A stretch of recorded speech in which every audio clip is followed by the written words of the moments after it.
Take it easy and solve the school lunch problem with SPAM. S-P-A-M. こんにちは、タイガークローラジオ。You are listening now. Back J. You are listening to Tiger Claw Radio. Number one in vintage computer and video game entertainment. And now your host, Critical Failure.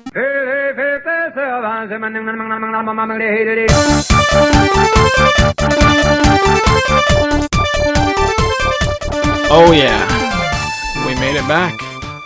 Tiger Claw Radio episode 194. What's going on, guys? This is Critical Failure.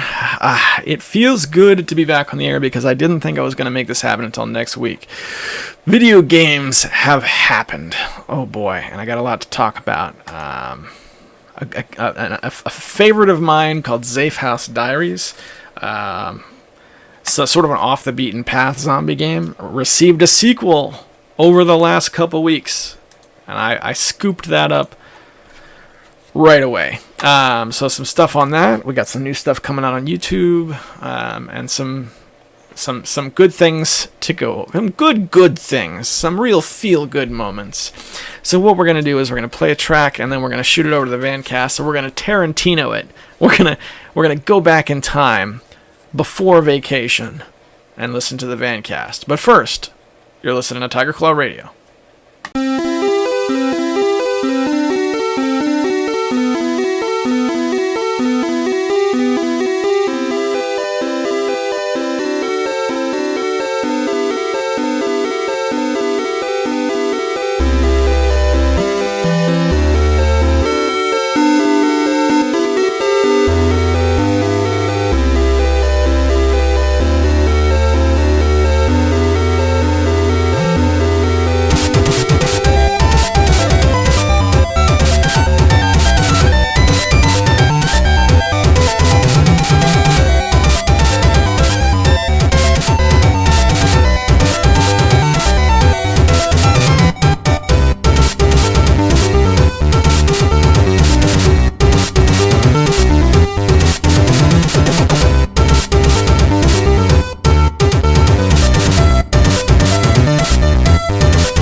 That was Spamtron with Never Say Die, the title track off their album Never Say Die from 2009. Still available for free. Do a bit of Google search and get yourself a copy. It's worth it. Let's head over to the Vancast. What's going on? It's the Vancast. Oh boy, it is what day is it right now? Tuesday afternoon. It's rainy and overcast. It's the middle of the week. And I'm going on vacation soon. So, if I haven't said it already, this version of TCR is not going to be available for on MP3 or in the archive until I get back. I'll get it done, but it won't be right away. Hang on a second, look at these guys, knuckleheads walking out in the middle of the street. Yeah, good job. That is primo safety there, buddy. Saw the other day I was playing some Steam games. King of the Kill started to wear on me. Now I got a couple of King of the Kill videos. I got one coming up at this particular moment. One's already out on my YouTube channel, and then I have another one that's scheduled for release while I'm out on vacation. So I went back to the other rage machine that I often play, Street Fighter V. Yes, indeed. It's become a go-to game. The go-to game when I really want to get upset with myself. I'm still maining Armika in the wake of the Evo having come and gone. Now my weekend was just beyond crazy, so I got to watch just about none of Evo. I had probably about 15 minutes of like the round 1 Street Fighter V pools that I watched, which were fun, you know. But it's difficult for me to get into the esports because when you a lot of sports is identifying with specific athletes, you know, or a specific team of athletes. But when it comes to esports, I just watch and it's like, who do I root for? I need somebody or something to root for to be invested in this, you know. And my knowledge of people who compete at these types of things is limited. I know Mike Ross. I know that guy. I can't say I'd buy a Mike Ross T-shirt, but that's the guy I know. Hang on a second here.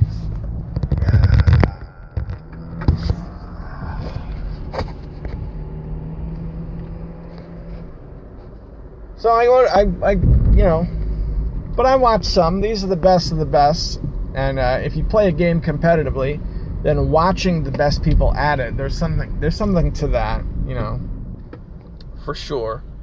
But competitive Street Fighter V, competitive fighting games in general, seems like the only real way to truly appreciate it is if you've been watching it all along. But perhaps there's a good amount of sour grapes involved, because I really did want to sit down and watch something, and I just had no time to at all. So we'll see. I'm on the way home now after a really long day of work, and my hope is that tonight when I lie down, I can get out my tablet, plug in my earphones, head over to the YouTubes and watch some Evo highlights. That is on my to-do list. Evo highlights. That'd be good. That would be good. But I played some of the Fightan games, and I noticed that I'm now able to lose without raging quite so hard, which I think is a big step. I used to take a couple losses, and that would be it. I'd be at the end of my rope. But now I'm taking a couple wins, and I'm really enjoying it, and I'm taking a couple losses, and I'm really able to hang in there until the end. And I think one of the things that's enabled me to do that is several months back, they expanded on the awards and the missions that they give you, right? So the ones I was working on the last time I played was win 10 casual matchups in the casual match queue. All right, so that's one. So that gave me something to work at. Then perform 100 crush counters, but you have, a month to do it or whatever. So these are long-term goals I can set.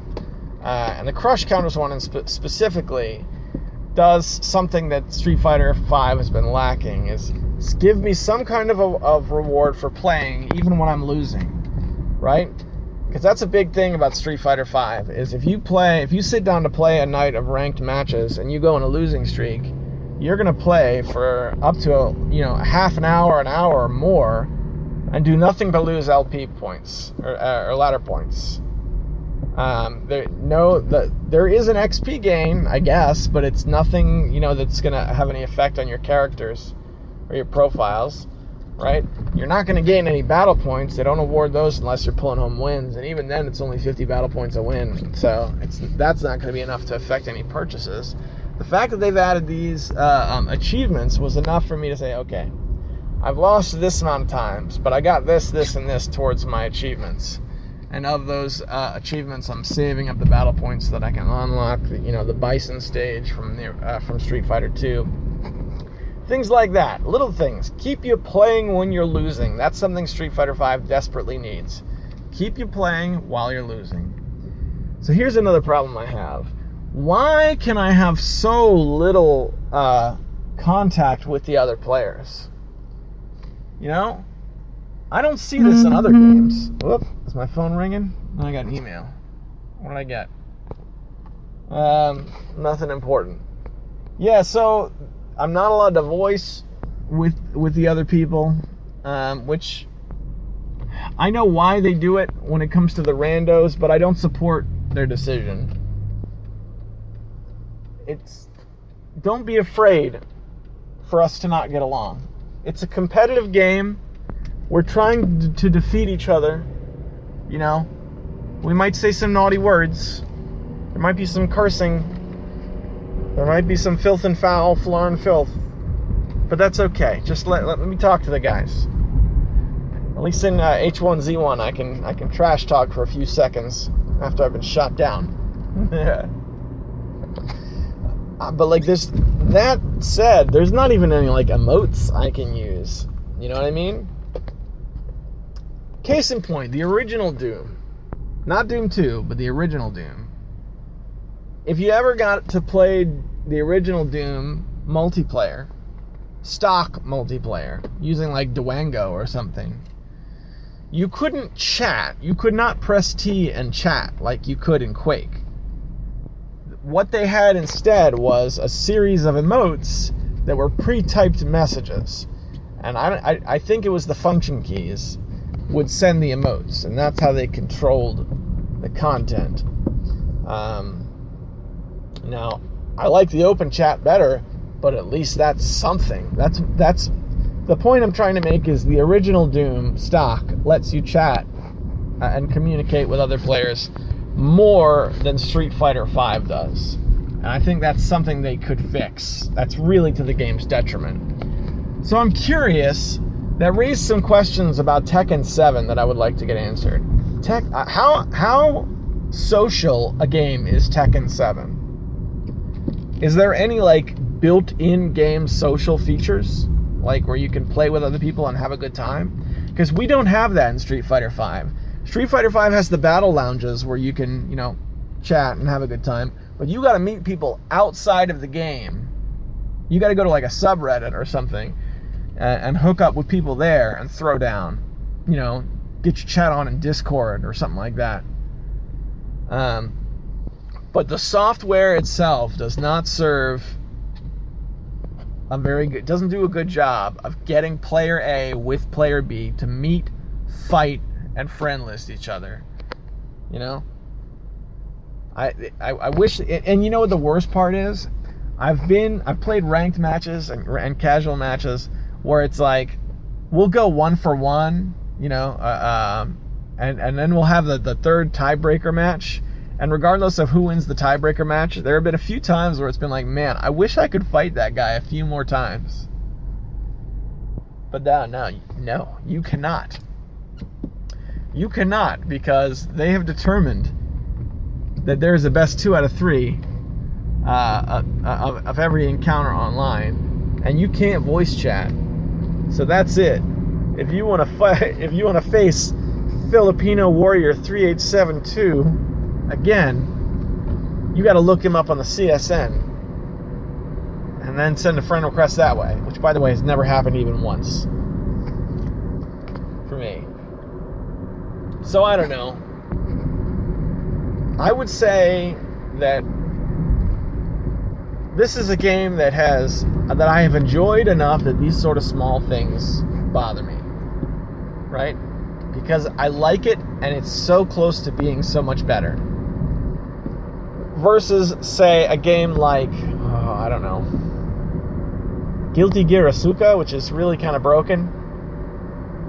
And so there's so many little things about that game that I'll just never notice because I haven't bothered to dig in. I was not enthralled enough to put in, the hours that I have with Street Fighter V.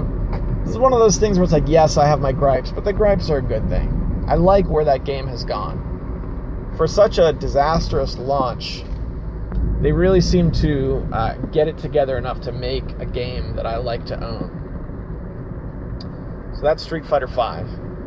Also this morning I sat down and recorded, believe it or not, I recorded some Morrowind footage. What am I going to do with it? I don't know. I'm not going to be reviving Monday Night Morrowind. Monday is now podcast release day.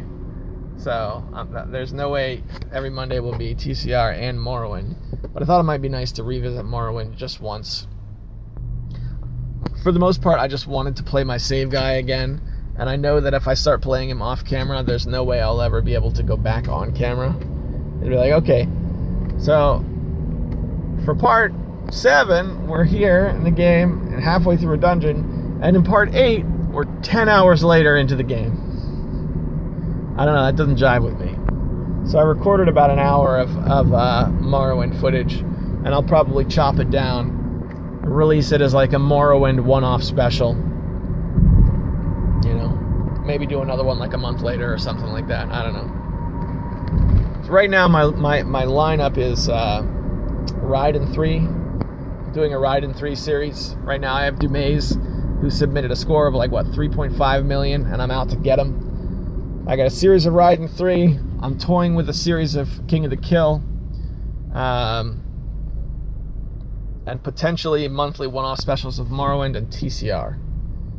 Those are my regular series, plus little one-off specials. I've been ordering vinyl records on the side, and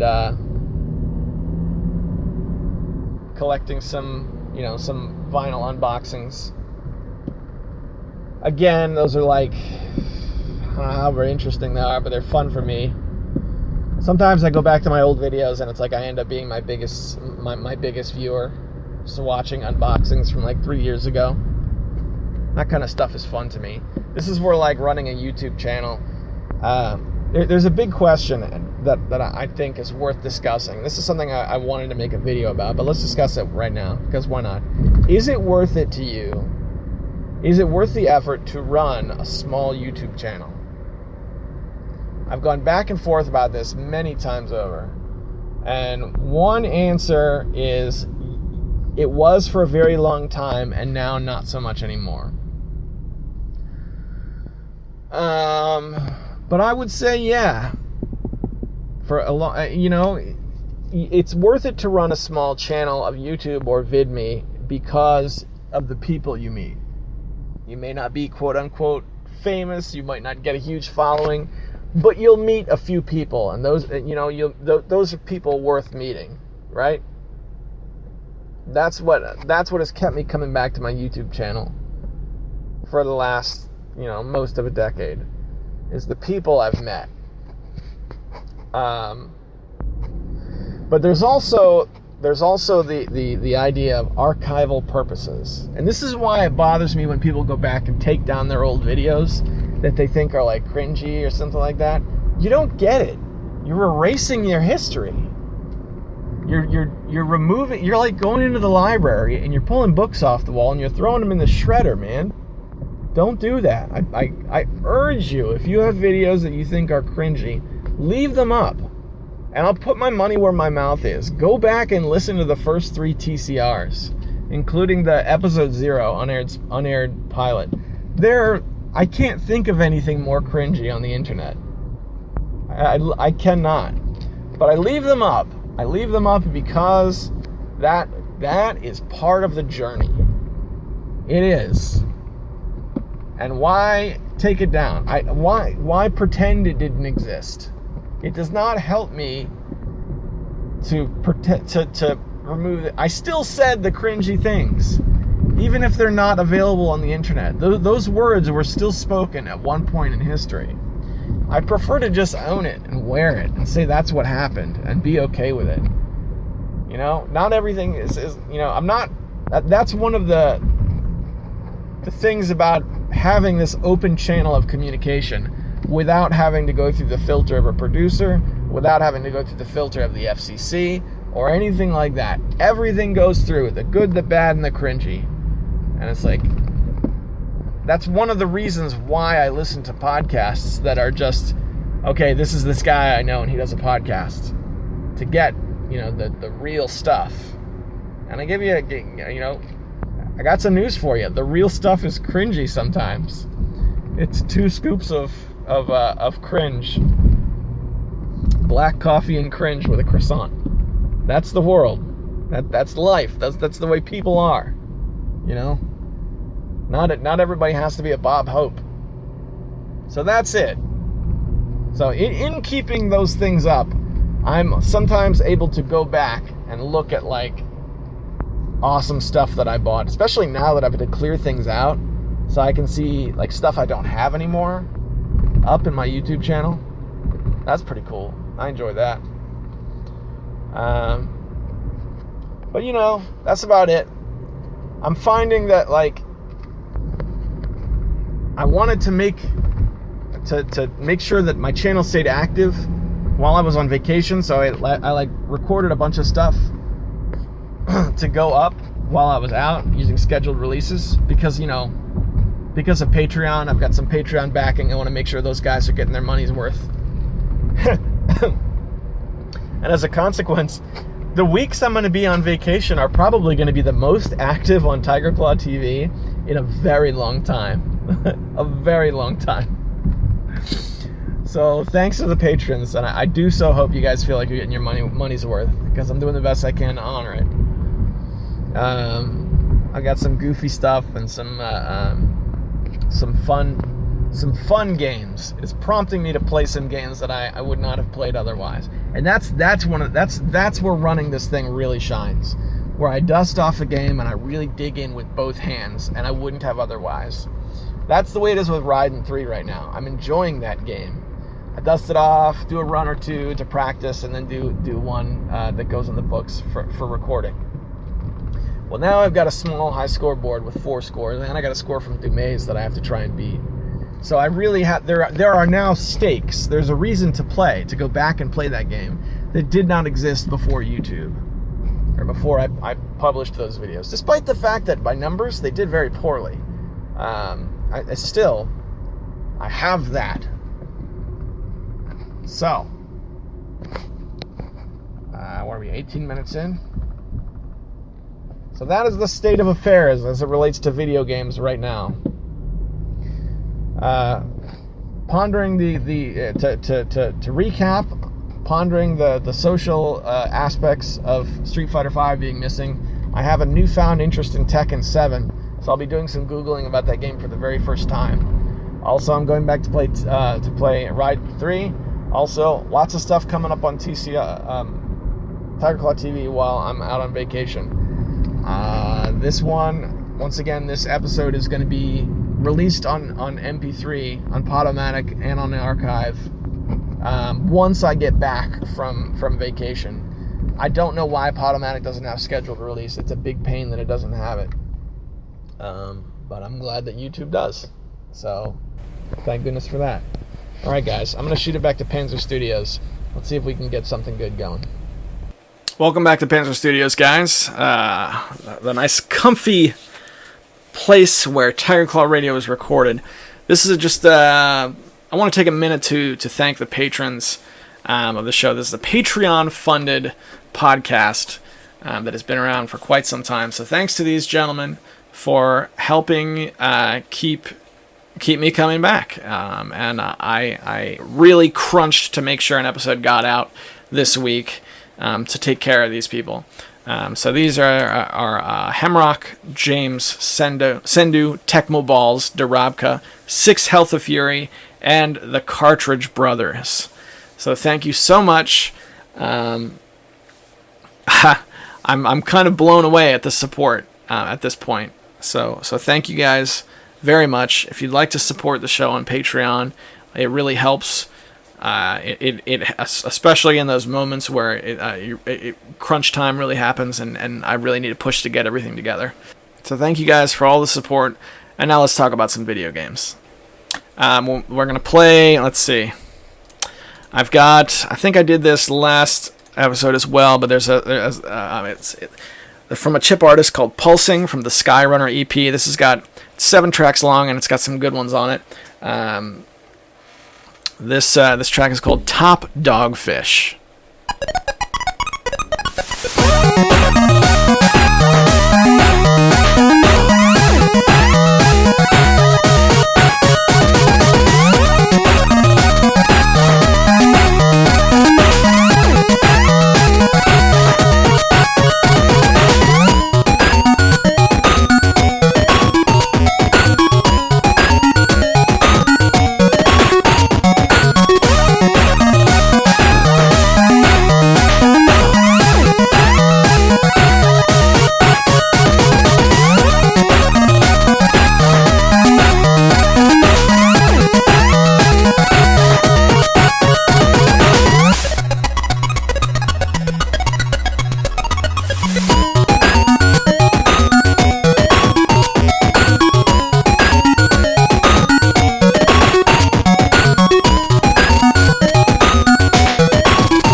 Just a couple of quick things I want to cover. Probably should have done this at the top of the show, but want to go over these real quick before we do the fail bag.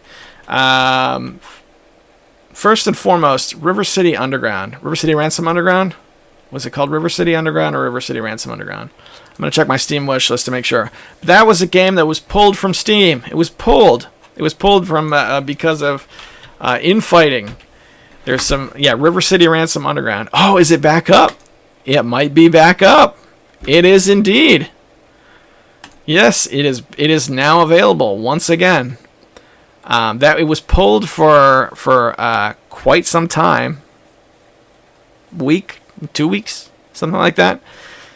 And it appears to be back up, but there was some infighting from the people who created the game over who has rights over exactly what, which is very strange.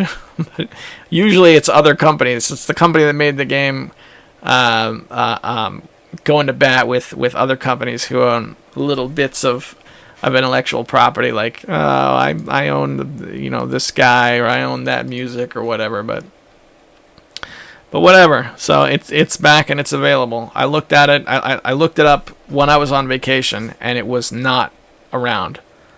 So now that it's back, I have to think it couldn't have been up for very long. So yeah, I guess that's one non-story. Also, Dumaze, if you're listening, I'm coming for that Raiden 3 score, brother. I'm going to take you down, man. Oh yes, before the fail bag, there was one more thing I wanted to go over. Screwfly Studios has a new game out. Now, I mentioned that they created Safe House Diaries a good while back. Now, that's a favorite of mine. It's a text-based zombie game where you lay in your orders by moving some tokens around, and then you click on a watch, and an hour passes. And the diary will then tell you what has happened over the last, what has occurred in that hour. So pretty simple, pretty far off the beaten path, and you can not upload, but you can import JPEGs from wherever, friends, family, memes, and turn them into survivors and believable in-game content, which is really great. I liked it a lot, and I thought that it was a better game than it got credit for. The original is now $1.99 regular price, and I really dug it, man. I really dug it. I think it's worth more than that, but they got to do what they got to do. So kudos to them for still selling it, for bringing the price down. So they released a... Ooh, that hurt. They released a sequel, Zafe House Diaries 2. How does it stack up? Well, I played it for a little while. I had... Steam says I have 69 minutes in it. I got a couple of achievements, which is great. I never did that in the original Zafe House Diaries.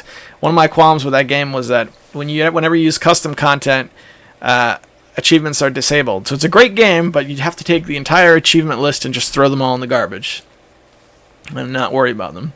Second, the new version, I seem to have gotten a couple. There's a bunch of new modes. It's a little bit more... I feel like it's more consoleized.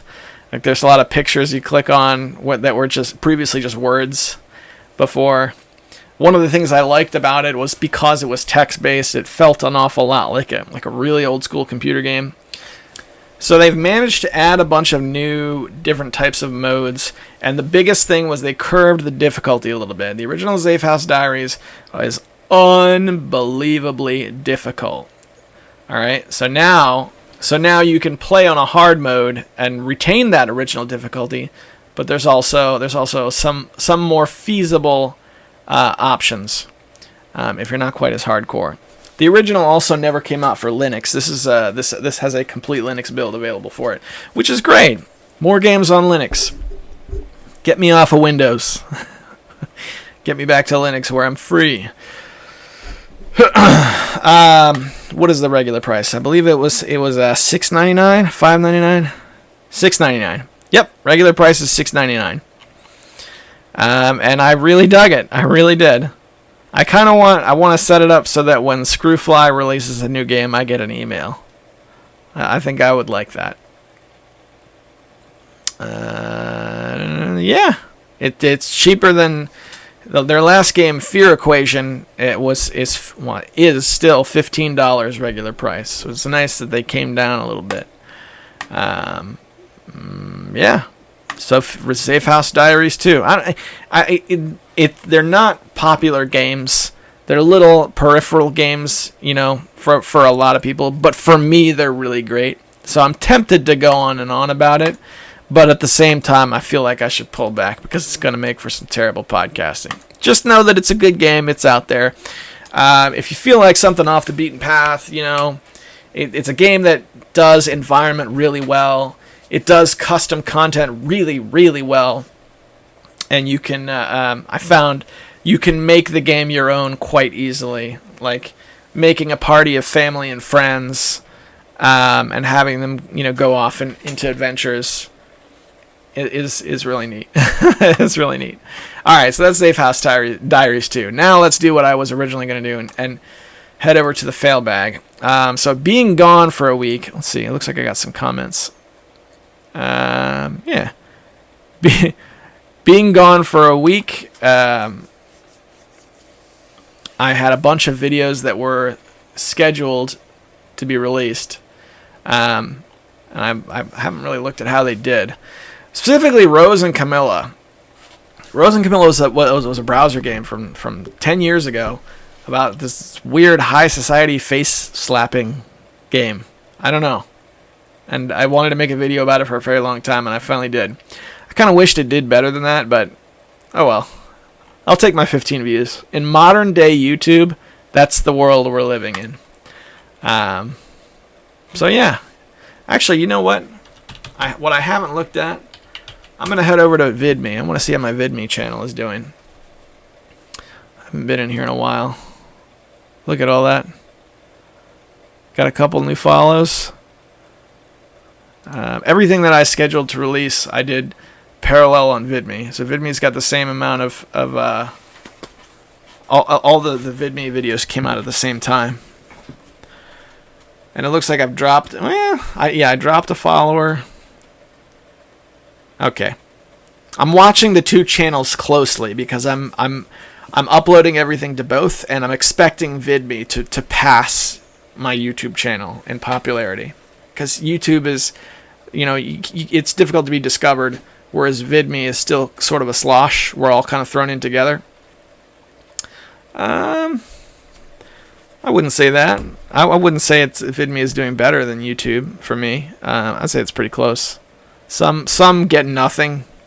Some are doing well, which is weird. It's anomalous because the videos that I expected to do well on YouTube are doing really, really poorly on VidMe. H1Z1. I mean, that's a game that is pretty popular to do YouTube videos about, although it seems to have shifted to PlayerUnknown Battlegrounds, which I don't have yet. Those did absolutely terrible on VidMe, but they did all right on YouTube. Flip it around, and the ones that did well on VidMe were, what do we got? The podcasts, which are good. Rose and Camilla did the best. Ha Yahtzee. There we go. All right, enough talking about my traffic, because I don't think I got a single comment on any of this. Yeah, my VidMe channel is still pretty much unknown at this point. That's all right. I can live with that.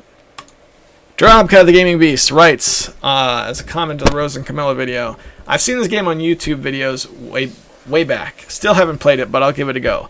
Great vid, man. Slap the crap out of him. Oh boy, I want to try and keep the... I'm gonna avoid reading the last line. I'm trying not to... The profanity. Hey! Okay. Alright. So let's see what really counts. I'm heading over to the podcast from 2 weeks ago.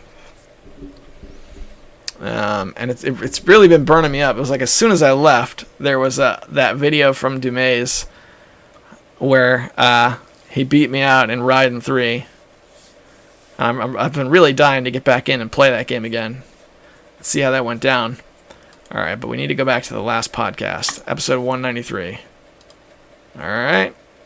Give it a second to load. Great! Got a couple of comments. One from Death Adder and one from Alex Swingle. We'll start with Swingle. He writes, Number 1, I don't normally call my fellow bro-in-law a ballerina. I'm censoring myself here. But good sir, your tutu is showing. To disgrace Killer Instinct is grounds for losing your man card. I can't even put into words how wrong one can be with the poo-pooing on the ultimate 90s fighting game. Please note that I'm not stating it's better than the monolith called Street Fighter II. I'm referencing how it encapsulated everything about the time period. Spinal, TJ combo, Fulgore. The Predator knockoff known as Fulgore shan't be denied. You know what, Alex? You're right that it was very 90s. But I don't think it was fun. I'm sorry. I'm sorry. I don't think it was fun. It had goofy character design, which I think was endearing, and there were certain things that about it that resonated, particularly the Ultra Combo. That was a Killer Instinct thing, right? But I don't know. I think even at the time. I remember, it's not like I didn't play the game, because I remember playing Killer Instinct 2 in the arcade with my older brother. It's like one of the last arcade memories I really have from my youth was playing Killer Instinct 2. I remember that being a good time, but I don't remember much about how the game was played. I know the Super Nintendo version is not good. You can't convince me that's a good game. Sorry. You like it? What do you like about it? When's the last time you went back and played Killer Instinct? You think it holds up?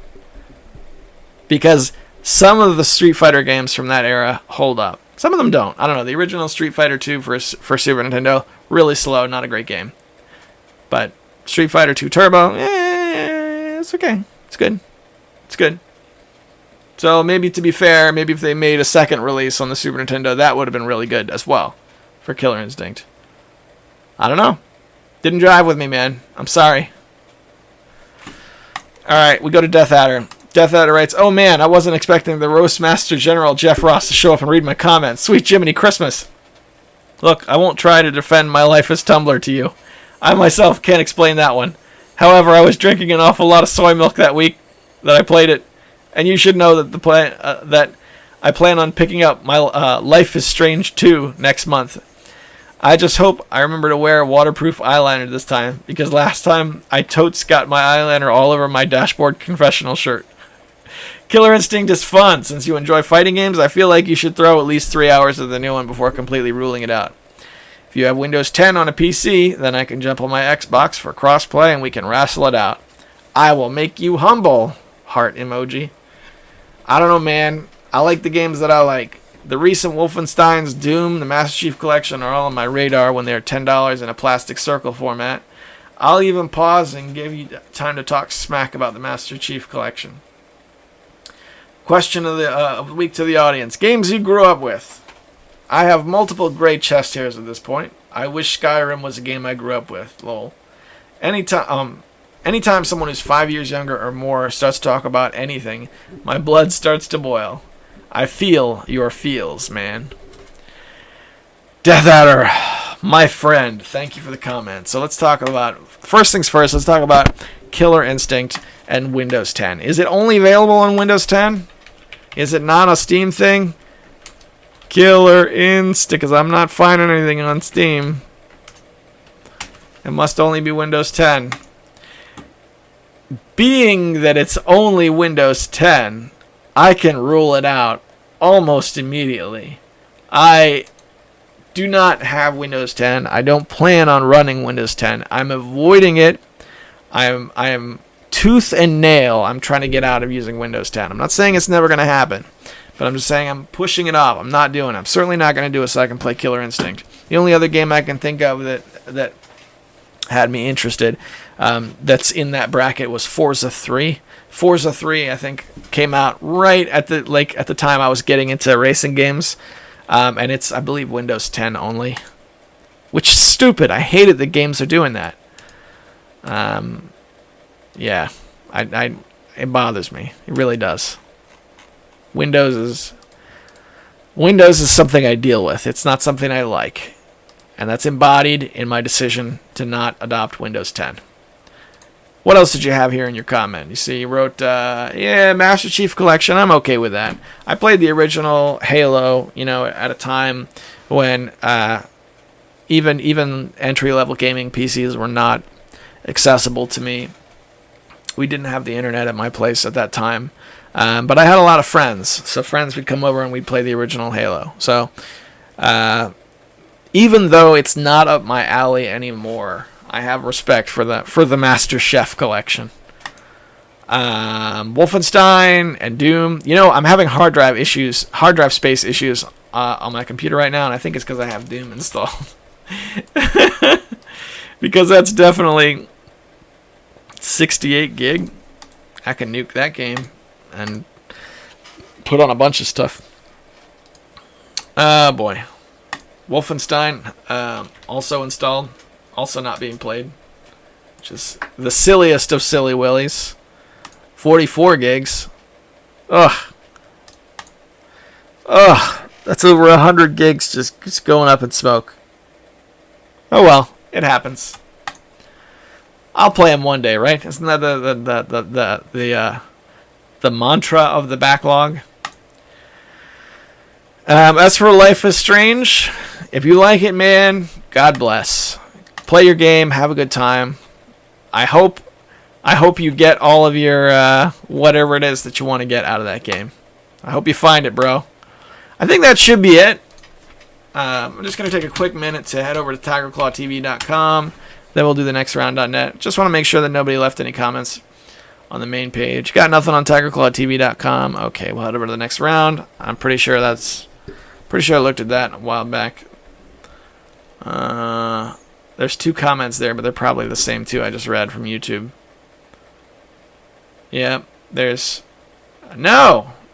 We've got one from Gaming Beast. That's not on the YouTubes. Alright.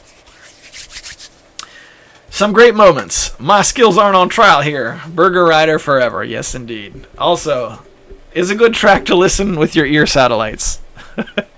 I say that. I do. Don't worry, Skyrim is not a game I grew up with. For me, it was a lot of NES and C64/Amiga games when I was a wee lad.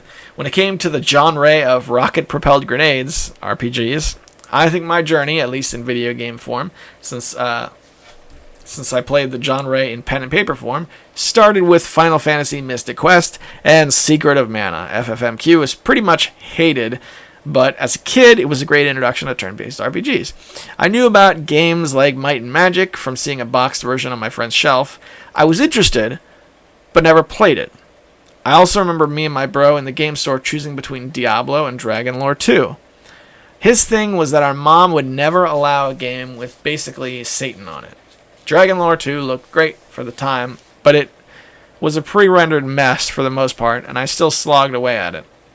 But it crashed when it asked for a second CD. I've been playing the first one, but it hasn't aged well, honestly.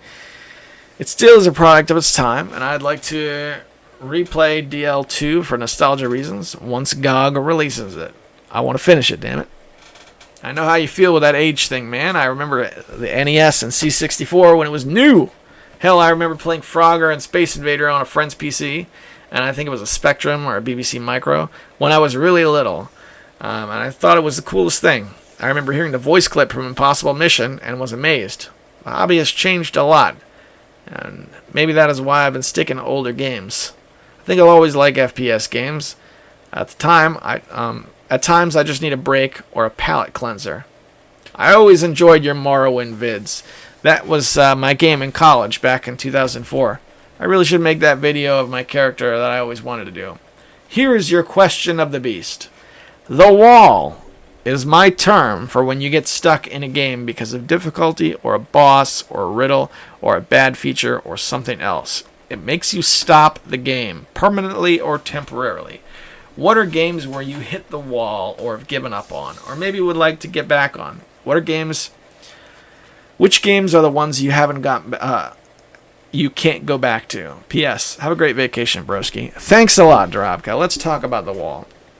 There's a lot of games like that, and it's not always because the wall is impassable. Sometimes it's just because I get frustrated enough that I give it up, and enough time goes by, I never go back to it. Case in point, Final Fantasy VII, which I've never beaten. The farthest I've gotten is the very end of the first disc. There's one part where you got to backtrack just a little bit, and I got lost, and I circled around, and I think I went somewhere where I wasn't supposed to, and I think I ended up spending about 3 hours trying to progress in the game, and I couldn't. I gave it up, and I never went back to it. That's as far as I got in Final Fantasy VII. Almost to the end of the first disc. So right about the time you do the Yuffie mission, which is a side quest that you don't actually have to do, right about that time. And I have that on PC. I want to go back and play it again. Maybe I can pass the wall. Maybe we can break the wall down. Here's another one for you. Tomb Raider 2. There's a spot towards the beginning of Tomb Raider 2 where you have to ride a jet boat over a ramp in just such a way. And I got stuck there. I was able to beat it as a kid, but going back and playing it as a grown-up, nope, not getting any further than that. Those are a couple of games that have walls for me. But I agree. So let's open this up to all the other listeners. Where are your walls? Give me a good wall story. Wall stories are tough to share because you know what's going to happen. It's going to be like, well, a wall for me would be Soda Popinski in Mike Tyson's Punch-Out on the NES, and somebody's going to be like, I can beat that guy. So it really takes a little bit of openness and a little bit of honesty and self-awareness to admit when there's a wall. It's okay if it happens, and it's okay if it's a wall that somebody else can just plow right through. We compare notes, we can get each other through these things. Where are we at now? We're at 49 minutes. All right, guys. Thank you very much for listening. If you made it 49 minutes in, however you got here, I hope your life is going good. I had a nice vacation. It was great. It feels good to be back in the mix a little bit. This felt good to sit down and do, even though the Vancast was really old, and I honestly can't remember at all what was said, so bear with me. So yeah, if you have any walls, please let me know in the comments. It's been great. It's great running Tiger Claw TV, and it's great running Tiger Claw Radio. And I hope, my dear patrons, I hope you guys are getting your money's worth. Let me know if you have any complaints or grievances or comments in the comment section, and of course I'll look them over. I hope you guys have a great week. I'll see you next Monday.